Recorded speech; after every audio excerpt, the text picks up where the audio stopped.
En la pantalla estás viendo al depredador más poderoso de África, un león adulto intentando someter a uno de los mamíferos más débiles y lentos del continente. La presa no tiene dientes, no puede contraatacar y ni siquiera intenta huir. El león se aproxima, la inmoviliza con las patas, aprieta con las mandíbulas e intenta morder a través de la capa de escamas. Sigue intentándolo, una y otra vez, sin darse cuenta de que está haciendo algo completamente inútil.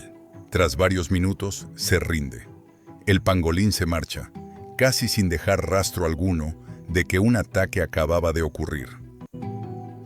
Conocía a los pangolines desde hace mucho tiempo, pero solo al investigar más a fondo me di cuenta de su asombroso nivel de diversidad. Hay especies más grandes que la mayoría de las razas de perro, y otras tan pequeñas como un conejo. Se distribuyen en un rango geográfico muy amplio, desde Asia hasta África. Pero lo que realmente merece más atención es esto. El pangolín es, en verdad, uno de los animales más extraños y únicos que jamás hayan existido. ¿Qué obligó a la evolución a crear una lengua tan larga como todo su cuerpo? ¿Y por qué, entre miles de especies de mamíferos, solo el pangolín desarrolló escamas como una armadura? El pangolín, a menudo llamado oso hormiguero con escamas, piña viviente o alcachofa andante, es uno de los animales más discretos y misteriosos de la Tierra. Vive de forma silenciosa, evita el contacto con los humanos y se distribuye de manera dispersa en 2 continentes, Asia y África. En total existen 8 especies de pangolines, 4 en cada continente, y cada una de ellas se ha adaptado a un tipo de entorno muy distinto. Las 8 especies de pangolines pueden diferir en tamaño, comportamiento y hábitat, pero todas proceden de una línea evolutiva antigua y tan extraña que resulta difícil de creer. Lo sorprendente es que sus parientes vivos más cercanos no son los osos hormigueros ni los armadillos, sino los osos, los gatos y los perros, animales pertenecientes al orden de los carnívoros. Durante mucho tiempo, los seres humanos creyeron que los pangolines formaban parte del mismo grupo que los mamíferos lentos, especializados en comer hormigas, porque su forma y su estilo de vida eran demasiado parecidos. Sin embargo, los análisis genéticos modernos han dado un giro completo a esa idea. Bajo sus escamas y su apariencia inofensiva, el pangolín está en realidad evolutivamente más cerca de los depredadores de lo que nadie había imaginado. Esto es tan extraño que parece incorrecto. El orden de los carnívoros se define por dientes y mandíbulas adaptados para comer carne. Sin embargo, el pangolín ni siquiera tiene dientes. En su lugar, posee una lengua extremadamente larga y pegajosa. Esta lengua es tan larga que ni siquiera está anclada en la boca como en la mayoría de los animales. En su lugar, su punto de inserción se encuentra profundamente dentro del cuerpo, cerca de la pelvis y del último par de costillas. Cuando no se utiliza, la lengua se enrolla cuidadosamente a lo largo de la pared abdominal, pegada a los órganos internos. Al cazar, se proyecta casi hasta alcanzar la longitud total del cuerpo, controlada por completo por su propio sistema muscular. En otras palabras, el pangolín se alimenta usando una cinta métrica biológica escondida en su abdomen, un diseño evolutivo tan extraño como perfectamente adaptado a una vida de caza silenciosa. Esta extraña adaptación existe por una razón muy clara: capturar hormigas y termitas dentro de túneles estrechos, algo que ningún mamífero con dientes puede hacer mejor. La lengua del pangolín está recubierta de una saliva extremadamente pegajosa, producida por glándulas salivales hipertrofiadas, capaz de atrapar cientos de insectos en una sola extensión. La punta de la lengua es afilada, lisa y no sirve para masticar. Fue diseñada para la velocidad, la precisión y la máxima eficiencia. Es probable que los antepasados de los pangolines tuvieran una dieta mucho más variada, pero a medida que la competencia en la naturaleza se volvió cada vez más intensa, tomaron un camino extremo: especializarse por completo en hormigas y termitas. Esta es una fuente de alimento rica en energía, abundante y ampliamente distribuida.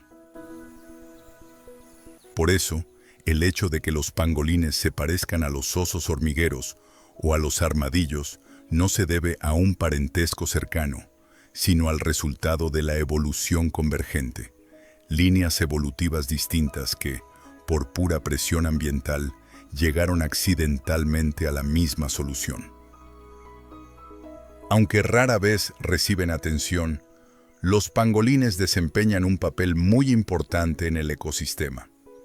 Cada año, un solo individuo puede consumir decenas de millones de hormigas y termitas, ayudando a controlar poblaciones de insectos que, si crecen sin control, pueden destruir la vegetación, los cultivos y la estructura del suelo. Al excavar en busca de alimento, el pangolín no solo se alimenta a sí mismo, afloja el suelo y lo airea de forma natural, permitiendo que el aire, el agua y los nutrientes penetren más profundamente en las capas subterráneas. Esto favorece el desarrollo de las raíces y sostiene todo un ecosistema que depende de un suelo sano. La perturbación de la superficie durante la alimentación también facilita la germinación de las semillas, impulsando indirectamente la regeneración del bosque. Pero para lograr todo esto, el pangolín primero debe encontrar hormigas y termitas, animales que suelen ocultarse bajo tierra o dentro de troncos compactos. Por ello, también posee adaptaciones muy especiales para detectar a sus presas. Su olfato es extremadamente sensible. En la oscuridad, cuando la visión prácticamente deja de ser útil, el pangolín depende sobre todo del sentido del olfato para leer el entorno que lo rodea. Aspira constantemente, rastreando olores en el suelo, en los troncos y en pequeñas grietas, en busca de las huellas químicas que dejan hormigas y termitas. Estos insectos viven en colonias y siempre marcan sus rutas con feromonas.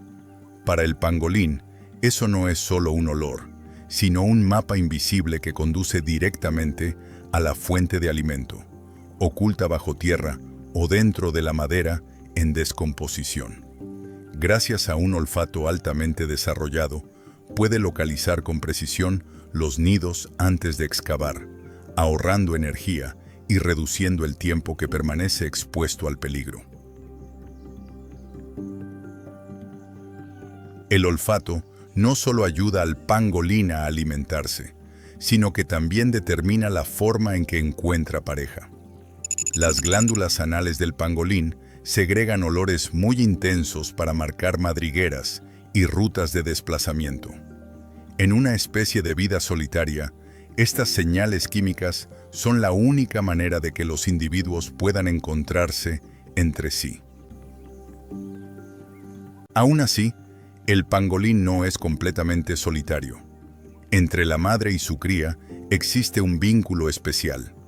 La hembra suele parir una sola cría y asume en solitario toda la responsabilidad de cuidarla y protegerla. Cuando sale a alimentarse por la noche, la cría se aferra al lomo de la madre o se enrolla alrededor de su cola. Una imagen poco común de apego en el mundo silencioso de esta especie. La cola del pangolín es extraordinariamente fuerte.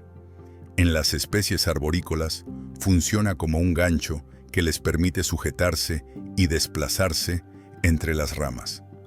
En las especies grandes y terrestres, la cola a veces también se utiliza para defenderse, aunque esto ocurre muy raramente. Cuando se enfrenta a un peligro, la reacción más común del pangolín es enrollar su cuerpo con fuerza hasta formar una bola inmóvil. Sus escamas de queratina, superpuestas entre sí, crean una armadura cerrada que protege casi por completo las partes blandas del interior frente a los dientes y las garras de los depredadores.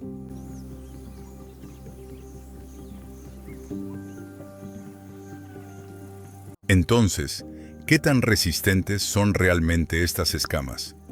Pueden compararse o incluso superar a una armadura de malla, aun estando hechas únicamente de queratina, el mismo material que forma el cabello y las uñas humanas. La resistencia de las escamas no reside en el material, sino en la forma en que están organizadas. Se superponen como las tejas de un tejado, siguiendo un patrón hexagonal compacto que casi no deja puntos débiles.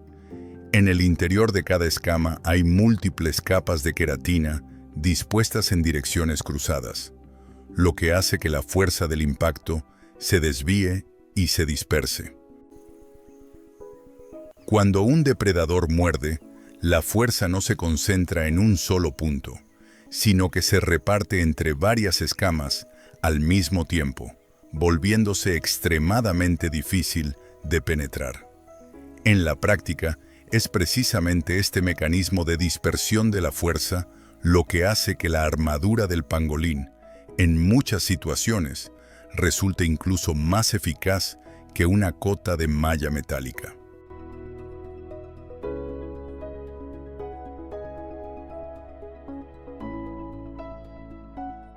Sin embargo, la evolución del pangolín no tuvo en cuenta a un depredador, el ser humano. Cuando es abordado, el pangolín reacciona siguiendo el mismo instinto que lo ha salvado durante millones de años. Se enrolla sobre sí mismo, no se defiende, no muerde, no huye presa del pánico como otras presas. Y así, todo termina. El pangolín cree que nadie puede atravesar esa armadura. Y casi siempre es cierto. El problema es que el ser humano no necesita romperla. Solo tiene que agacharse, recogerlo y marcharse. Además, la evolución del pangolín tampoco previó otra cosa, que sus escamas se convertirían en una obsesión dentro de algunas culturas humanas. En muchas regiones de Asia y África, a las escamas de pangolín se les atribuyen supuestos valores medicinales y espirituales. En sistemas de medicina tradicional, como la medicina tradicional china, se muelen para tratar todo tipo de afecciones, desde la artritis y la mala circulación, hasta problemas de lactancia y enfermedades de la piel. Pero todas esas creencias no cuentan con ningún respaldo científico. Hay que recordar algo muy simple. Las escamas del pangolín son solo queratina. En esencia, no se diferencian en nada de las uñas o el cabello humanos. Creer que tienen propiedades curativas no es distinto a comer uñas como si fueran medicina. Precisamente estas creencias infundadas han disparado el precio de las escamas de pangolín en el mercado negro. Hoy en día, la caza furtiva de pangolines en Asia está disminuyendo, pero no porque estén mejor protegidos, sino porque prácticamente han sido agotados. El pangolín de Sunda, el pangolín filipino y el pangolín chino se encuentran actualmente en un estado de peligro crítico. Cuando las poblaciones asiáticas colapsaron, las redes de tráfico se desplazaron hacia África, centrando su atención en las 4 especies restantes. Como resultado, hoy el pangolín de vientre blanco africano se ha convertido en el mamífero más traficado ilegalmente del mundo. Es fácil juzgar esto desde una perspectiva moral. Y si esta realidad te duele, es completamente comprensible. A mí también. Pero en lugar de quedarnos atrapados en la tristeza o en la sensación de impotencia, lo más importante es enfrentar la única pregunta que queda. ¿Qué podemos hacer realmente para cambiar esta situación? En 2023, un estudio logró un avance decisivo en la lucha contra el tráfico de pangolines. Los científicos desarrollaron un método de rastreo genético capaz de identificar el origen de las escamas de pangolín incautadas con un margen de error de apenas unos 70 kilómetros, suficiente para señalar con precisión el lugar donde fueron cazados.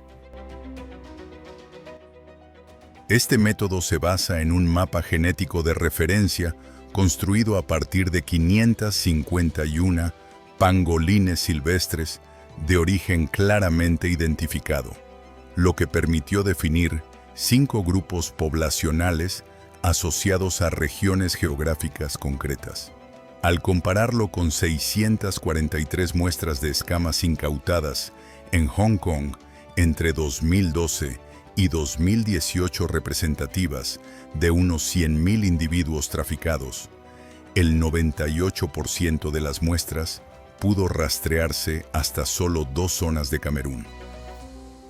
Hoy en día, las grandes incautaciones son menos frecuentes, pero los envíos pequeños continúan, y el comercio ilegal de vida silvestre a través de Internet sigue siendo una amenaza grave.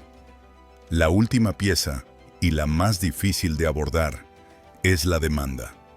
Desde una perspectiva científica, resulta difícil comprender por qué esto continúa. No es necesario, no tiene base médica, y el precio que se paga es la desaparición de toda una línea evolutiva.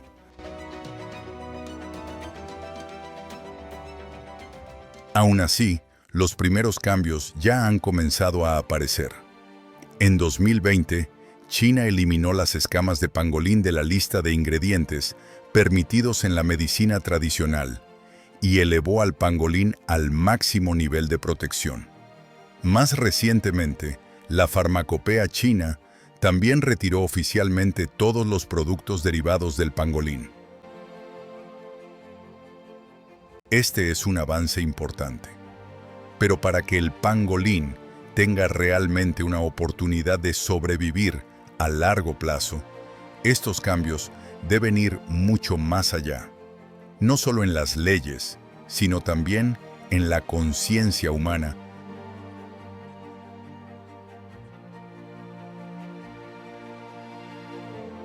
¿Qué es lo que hace que una criatura así tenga que pagar el precio de toda una línea evolutiva?